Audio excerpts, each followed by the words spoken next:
una referencia, ¿no? En realidad yo creo que hay que ubicarnos en el espacio histórico sobre la dimensión de los antecedentes de la responsabilidad penal de las personas jurídicas, ¿no? En realidad en la historia del derecho surge este tema con una negativa, ¿no?, de la famosa institución jurídica Societatis non potest delinquere, es decir, las personas jurídicas, los entes colectivos no delinquen, no delinquen. Esa es un poco la postura histórica, así comienza este tema, ¿no? Sin embargo, el desarrollo de las instituciones públicas y privadas, el comportamiento de los individuos en la sociedad, ya sea desde su condición de funcionarios o de los privados en su interacción con el Estado, desde su condición de privados, poco a poco hizo que determinados aspectos de la criminalidad puedan verse de alguna manera escondidos en un marco de impunidad al transferir algunos comportamientos, ¿no?, a las personas jurídicas. En realidad encontraron en las personas jurídicas, en las empresas, una posibilidad de poder encontrar inmunidad a los comportamientos individuales, ¿no? Esto ha hecho que en la historia nos llegue a replantearnos la necesidad de ampliar el marco de punibilidad al comportamiento desde el punto de vista de las empresas, de las personas jurídicas, ¿no? Y en realidad las posturas están divididas, ¿no? Aquellos que sostienen que es imposible, desde un punto de vista estrictamente penal, pensar en la posibilidad siquiera de que las personas jurídicas sean capaces de delinquir, ¿no? Y esto dice porque una persona jurídica, en tanto es un ente, ¿no?, jurídico, es carente de acción, carente de dolo, carente de voluntad, y entonces por el lado subjetivo del comportamiento es que ha encontrado muchísima oposición a esta posibilidad. Y están aquellos del otro lado, de la otra orilla, ¿no?, que dicen, bueno, si a las personas jurídicas se les ha reconocido una serie de derechos, ¿cierto?, porque las personas jurídicas actúan, generan ganancias, ¿no?, generan utilidades, ¿no?, tienen ciertos deberes, o sea, tienen un impacto en la economía, ¿no?, de los países. ¿Por qué razón no, a partir de el riesgo que generan sus actividades en el mundo delictivo, por qué no sancionar también penalmente dichos comportamientos, ¿no? En este gráfico, aquello que está en teoría, en el gráfico lo podemos observar de mejor manera para ver en realidad cuáles son los inconvenientes de esta postura, es decir, por qué razón oponerse a la posibilidad de sancionar a las personas jurídicas desde un punto de vista penal. Y ahí está, como usted les acaba de manifestar, ¿no? Dicen que no tienen capacidad de acción penal, ¿no? La acción penal es un factor fundamental, un elemento dentro de la estructura del delito, en lo que se refiere a la tipicidad. La acción humana es la que determina el punto de inicio del intercrimen. Entonces, se dice que una persona jurídica es imposible de cometer un delito por cuanto no tiene capacidad de acción. Tampoco tiene dolo, decíamos, ¿no? El dolo, que forma parte del aspecto subjetivo del delito, ¿no? El dolo, conocimiento y voluntad para poder realizar un comportamiento típico, se dice que la persona jurídica pues no tiene, ¿no?, estos elementos subjetivos del tipo, ¿no? Se dice que es imposible privar de libertad a una persona jurídica, ¿no? ¿Cómo sancionas a una persona jurídica desde el punto de vista penal si no la puedes combinar una pena, si no puedes internarla en un establecimiento penitenciario, ¿no? Y en el aspecto de la culpabilidad, que es el otro extremo de la estructura del delito, tipicidad, antijudicial, culpabilidad, en el extremo de la culpabilidad también encuentran una serie de observaciones, ¿no?, por las cuales consideran las posturas tradicionales de que no corresponde imputar responsabilidad penal, ¿no? Pues claro, en el plano de la culpabilidad, uno generalmente analiza, siempre bajo la lógica de la teoría de culpabilidad pensada en la persona, ¿no?, si es que esta se le puede exigir una conducta diferente a la cometida, o si es que tiene una capacidad de culpabilidad, es decir, si tiene condiciones mínimas para poder asumir responsabilidades de carácter penal, ¿no?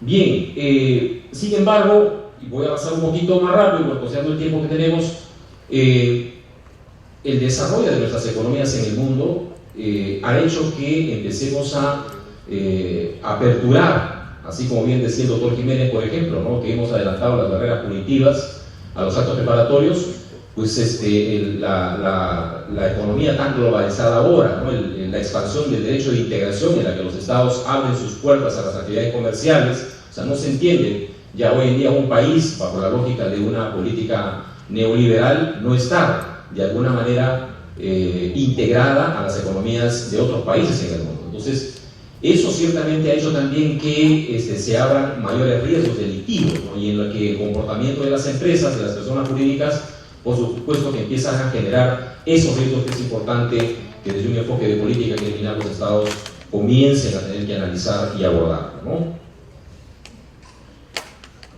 Decíamos, ¿no es cierto?, en este marco es que hoy en día, con el desarrollo de la economía global de mercado, ha hecho que se genere más conocimiento, ¿no es cierto? El mayor conocimiento implica pues también que se generen mayores riesgos, ¿no? O sea, los conocimientos conllevan necesariamente a la creación de riesgos que es importante evaluarlos. Pero también hay otras reglas que se introducen como variables en esta dinámica de la economía liberal moderna, ¿no? En realidad, claro, hay mayor libertad también para el comercio, ¿no? Se abren mayores puertas, decíamos, y cuando hay mayor libertad también implica una mayor responsabilidad por parte de las empresas, ¿no? Desde otro enfoque constructivista específicamente, es decir, desde esa política intervencionista del Estado en que todo tiende a regular, controlar, positivizar las normas, ¿no? Hemos dicho también de que allí, claro, generas mayor riesgo y también mayor posibilidad de sanción. Los riesgos implican necesariamente o bien a la generación de medidas preventivas, pero también evidentemente a una necesidad de establecer mayor riesgo. Y aquí empezamos a entrar al tema. En realidad, frente al comportamiento de una empresa jurídica vinculada a un delito o comprometida en un delito, ¿no? Dice, muy bien, o sea, adoptas medidas preventivas, pero en el lado de la sanción, ¿no? Recurrir al derecho penal en el ámbito del derecho penal lo manejamos siempre como un instrumento de última intervención, ¿no? La última ratio, decimos nosotros. Es decir, cuando falla todo lo demás, tenemos que echar mano al derecho penal para poder corregir o sancionar comportamientos delictivos. Y en nuestro caso, en este momento existen en realidad algunas consideraciones de carácter político-criminal que nos han llevado a la necesidad de ir implementando instrumentos normativos que se han dado entre el año 2016 y la fecha respecto al tema de las personas jurídicas y la responsabilidad penal de las mismas. Pero ¿cuáles son las principales razones de carácter político-criminal que han obligado al Estado peruano a tener que regular desde el enfoque penal el comportamiento de las personas jurídicas involucradas en la comisión de delitos, ¿no? En primer lugar, claro, porque cada vez nos damos cuenta de que la organización criminal se involucra desde, inclusive, en algunos casos desde, y en otros casos en realidad mediante los comprometen a las empresas en la realización de determinados delitos. El caso Lavallato es un clarísimo ejemplo de cómo desde la perspectiva de la actividad privada es que generas dentro de las estructuras de una empresa una división específicamente inclusive ya para controlar el tema de los sobornos, la famosa división de operaciones estructuradas. Entonces, las personas jurídicas hoy más que antes están siendo en algunos casos utilizadas, pero en algunos casos inclusive son creadas exprofesamente para poder cometer delitos desde sus propias estructuras. Entonces, estas dificultades de que con la persecución penal al individuo nos permitan resolver los problemas de criminalidad, ya nos hemos dado cuenta de que no es suficiente, ¿no? No es suficiente. Es necesario extender los brazos del derecho penal para poder llegar mediante la sanción específica a las personas jurídicas, ¿no? Nos hemos dado cuenta también de que a nivel preventivo, en realidad, la imposición de penas a los representantes legales de las empresas, en tanto sanciones penales individuales, no ha disuadido el comportamiento delictivo desde el lado empresarial, ¿no? Es decir, ha quedado corto, no se están cumpliendo los fines preventivos de la pena. Hemos dicho que hay mayor protagonismo de las empresas hoy en día vinculados en realidad crimen organizado, corrupción y lavado de activos. El derecho administrativo ha resultado insuficiente para poder evitar que estos riesgos ya terminen generando consecuencias evidentemente lesivas a los intereses de los estados, ¿no? Y finalmente, aquí se introduce un tema que creo que es importante mirarlo con muchísimo cuidado, ¿no?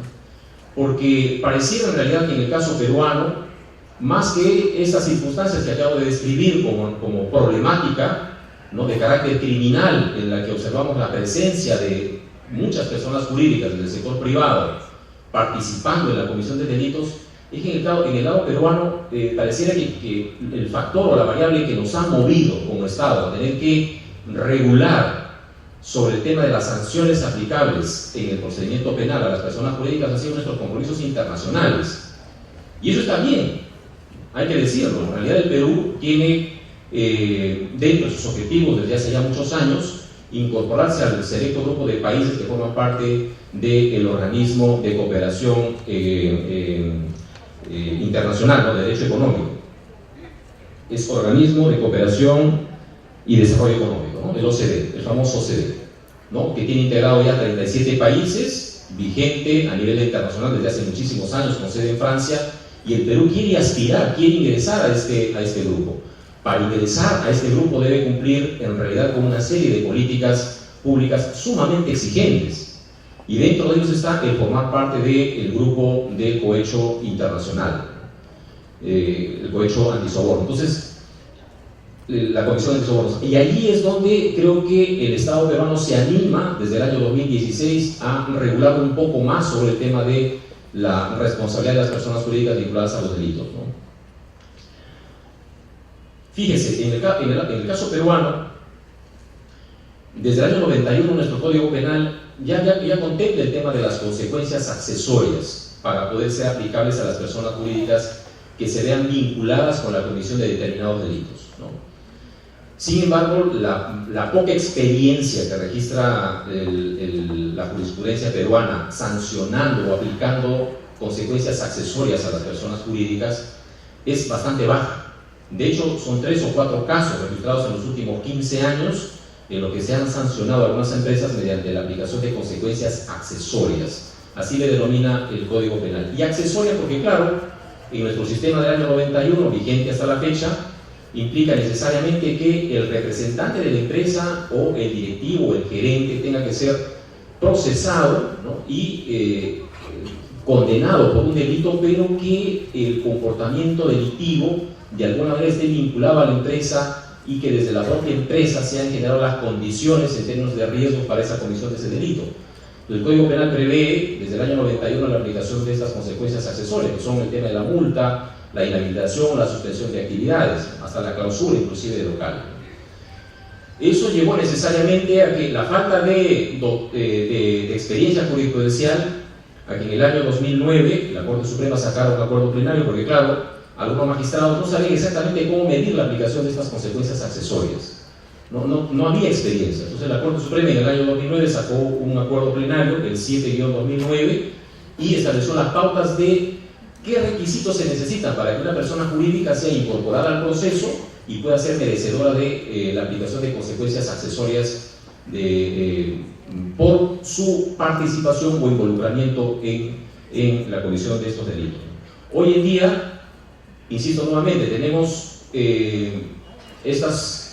dos sistemas. Por un lado están las consecuencias accesorias del Código Penal del 91, artículos 104 y 105, que se aplican a cualquier delito que pueda ser cometido por representantes de las empresas, pero también tenemos la regulación especial que ha dado el Estado peruano, el gobierno peruano, para el tema de las personas jurídicas que se ven involucradas en otros delitos específicos. Luego vamos a conversar un poco de eso. Entonces tenemos esas dos posturas, pero a nivel internacional en realidad son dos posturas ampliamente conocidas, que es la postura heterónoma, ¿no?, que es la anglosajona, la americana.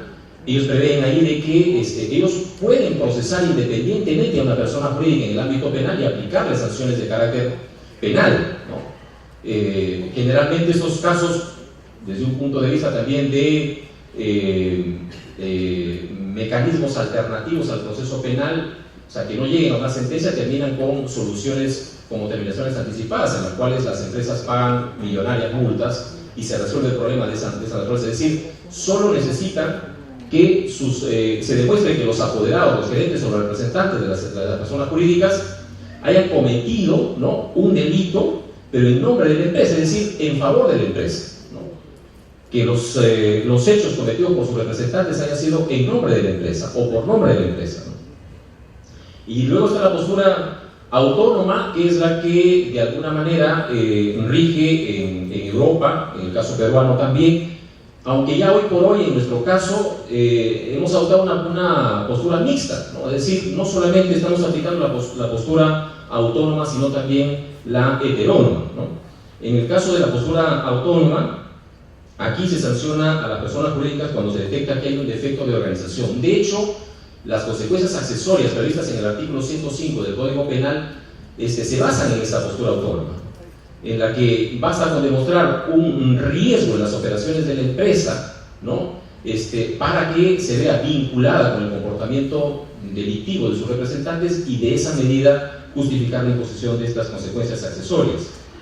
Hoy en día, lo insisto nuevamente, tenemos en realidad las dos posturas aplicables, ¿no? Luego vamos a explicarlo de mejor manera.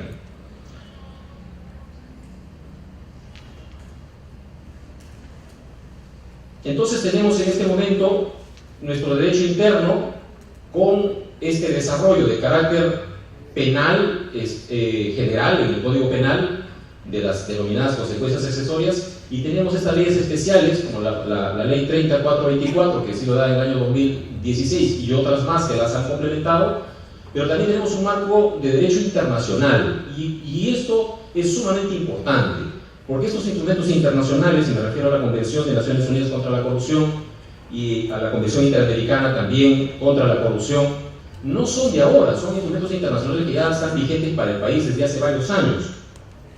Y ahora el tema de la Convención para combatir el cohecho de servidores públicos extranjeros, ¿no? El cohecho transnacional, ¿no? Que está, digamos, es un compromiso asumido desde el año 99, ¿no?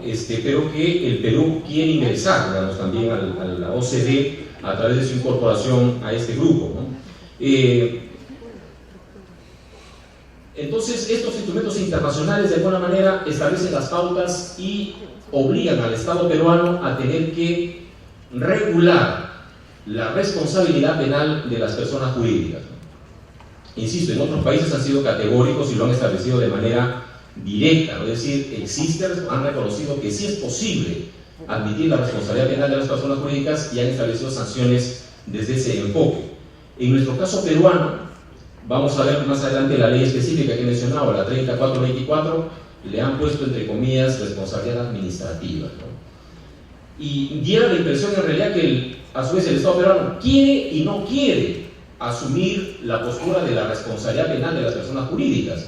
Yo particularmente pienso que sí es posible, digamos, establecer un procedimiento, pautas y requisitos que dejen sentada la postura como Estado peruano de que sí, en nuestro sistema estamos ante un sistema de establecimiento de la responsabilidad penal de las personas jurídicas, y que las sanciones que se interponen son sanciones penales, no son sanciones administrativas, ¿no?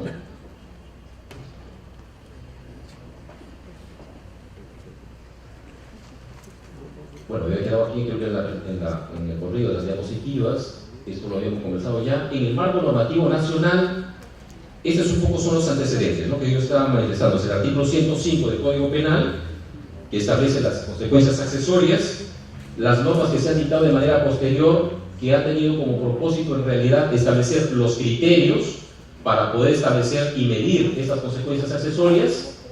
Luego hemos tenido una ley, la 1351, que incorporó el inciso 5 del artículo 105, que tiene que ver con el tema de la multa, ¿no? Luego el Código Procesal Penal, hoy felizmente ya vigente casi en todos los distritos judiciales del Perú, regula específicamente, ¿no?, de qué manera en el proceso penal se debe incorporar, ¿no?, la oportunidad, los requisitos, qué derechos y qué garantías le asisten a las personas jurídicas incorporadas al proceso penal, ¿no? Y aquí está la ley, la famosa 3424, que el doctor Salas también ha explicado ya algunas consideraciones desde el punto de vista de los programas de cumplimiento. Yo voy a tratar de no desarrollar ya al respecto, pero lo que quisiera hacer esta parte de la exposición es que quede claro lo siguiente.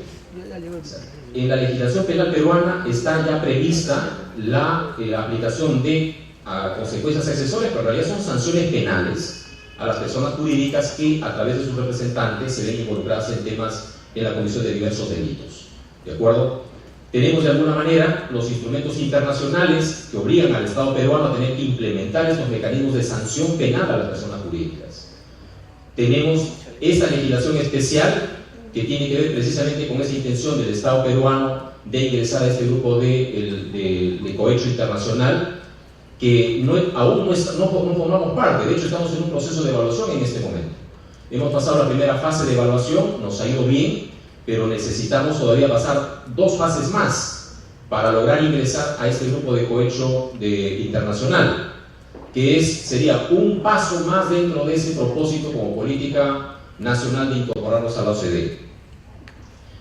Pues esta ley, la 3424, como bien ya seguramente se ha expuesto en las anteriores presentaciones, ha establecido el tema de la responsabilidad administrativa de las personas jurídicas. Insisto nuevamente, es un tema de nombre. En la práctica, lo que estamos haciendo aquí es, en realidad, aplicar un procedimiento para sancionar penalmente a las personas jurídicas con medidas que están previstas en la legislación penal como sanciones de carácter penal, ¿no?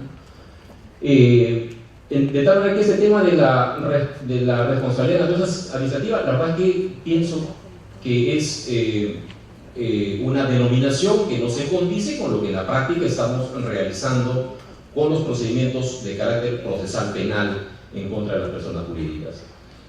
Comenzó en realidad con el establecimiento de las sanciones para las personas jurídicas que a través de sus representantes incurren en los delitos de cohecho internacional. Sin embargo, poco a poco se va extendiendo hoy los delitos. Hoy estamos hablando ya de lavado de activos, inclusive estamos hablando de colusión, estamos hablando de peculado. En otros países como en España, en realidad, los tipos penales por los cuales responden las personas jurídicas superan los 30, por ejemplo, ¿no? En el caso peruano, todavía estamos poco a poco introduciendo dentro de este sistema a otros comportamientos delictivos, ¿no? Y aquí vamos a correr un poquito ya. Hasta aquí en realidad, digamos que es el marco normativo, el tema de las posturas doctrinales que está adoptando el sistema peruano para poder regular esta importante institución jurídico-penal.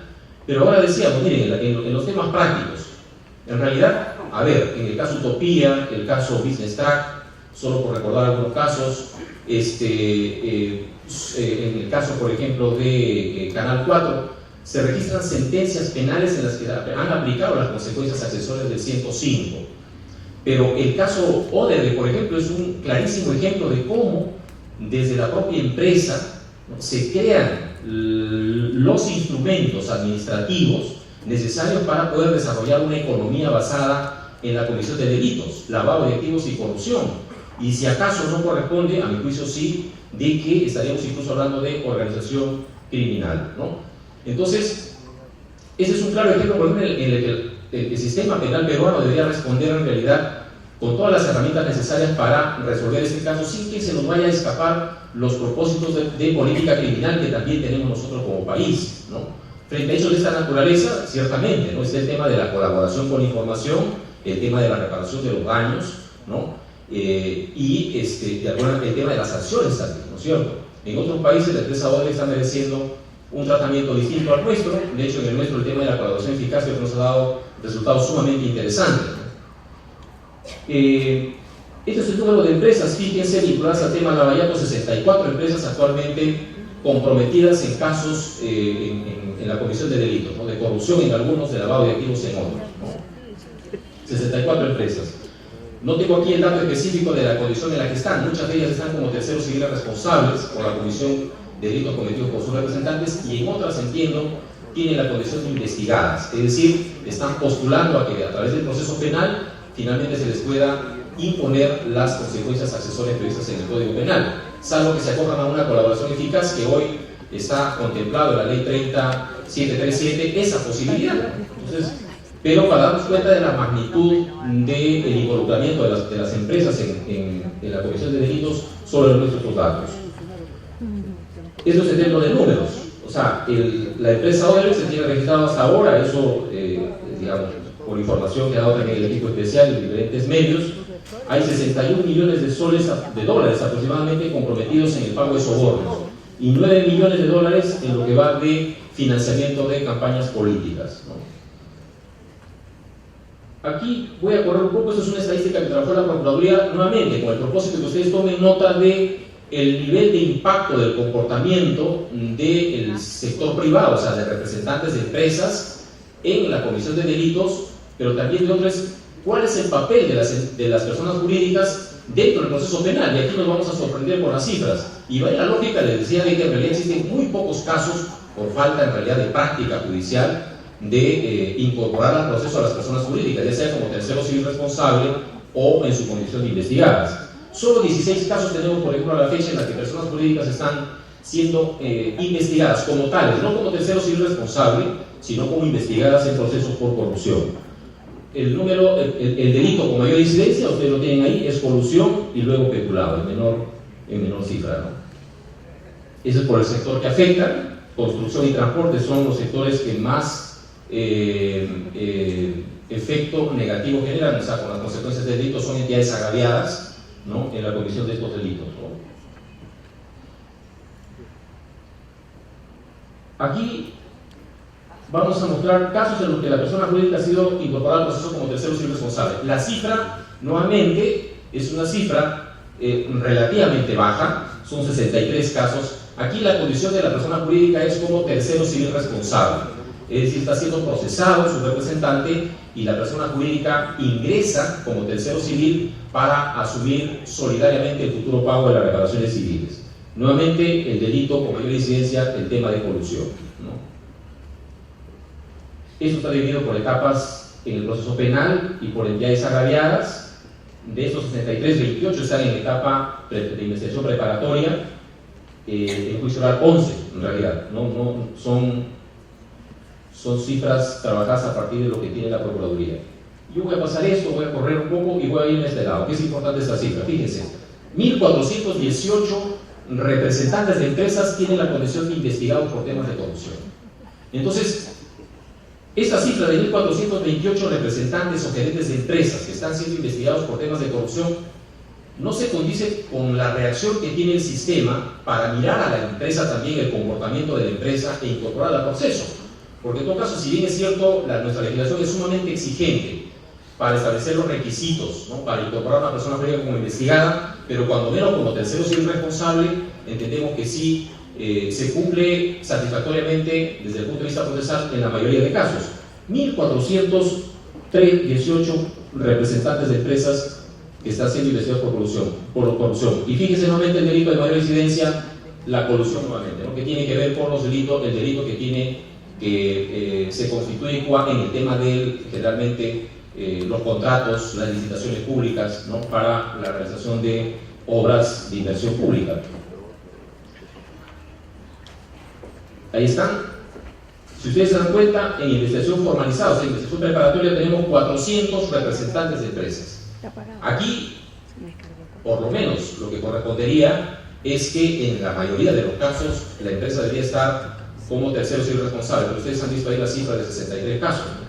Este es un tema que nos involucra a los defensores del Estado, pero también a los fiscales, ¿no es cierto?, y a los jueces en su momento, cuando tengan que resolver el tema de comenzar a mirar y analizar en realidad a las personas jurídicas como una posibilidad de que se reduzca el margen de impunidad en el comportamiento delictivo, pero además también para el Estado peruano, en su condición de agraviado, de poder acceder en el pago de las reparaciones civiles, porque en el caso de las empresas, por lo menos tú puedes interponer medidas cautelares porque tienen patrimonio que podrían finalmente asegurar el pago de las reparaciones civiles. Conclusiones finales, ya estoy, en realidad ya creo que me seleccioné el tiempo. Nada, pues creo que el Perú va bien en el tema de su legislación. Creo que hay que asumir con mayor transparencia y seguridad el tema de la denominación con la que estamos asignándole a esta institución jurídica. Creo que estamos, todos los datos normativos y la experiencia, la jurisprudencia indican de que en nuestro país rige el sistema de la responsabilidad penal de las personas jurídicas. Es decir, son sanciones que se imponen en un proceso penal por un juez penal. La incorporación de la persona jurídica al proceso se rige según las pautas del Código Procesal Penal, ¿no? Hay un catálogo de delitos ahora especiales que por excepción se ha establecido para poder aplicar consecuencias accesorias en su mayor dimensión mediante la ley 3424. De tal manera que creo que hay que hacer como un primer paso eso, ¿no? Reconocer que esta institución nos va a ayudar de alguna manera a cumplir no solo con lo que ordenan los instrumentos internacionales, sino como país a posicionarnos mejor y reducir esta brecha de impunidad que, insisto nuevamente, creo que se sigue notando desde el lado del comportamiento de empresas que lamentablemente han visto en su relación con el Estado a través de los contratos de obra pública, por ejemplo, una gran oportunidad de aprovecharse de los recursos públicos, incurrir en delitos de lavado de activos y delitos de corrupción. Espero que nuestra presentación los haya animado un poco para tomar nota de algunos aspectos que dan para mucho más en el debate nacional, y creo que hay que seguir desarrollando eventos de esta naturaleza. Yo cierro nuevamente felicitando a la SUNAR por este brillante evento que ha realizado, y espero haber estado en realidad a la altura también de las circunstancias. Muchísimas gracias.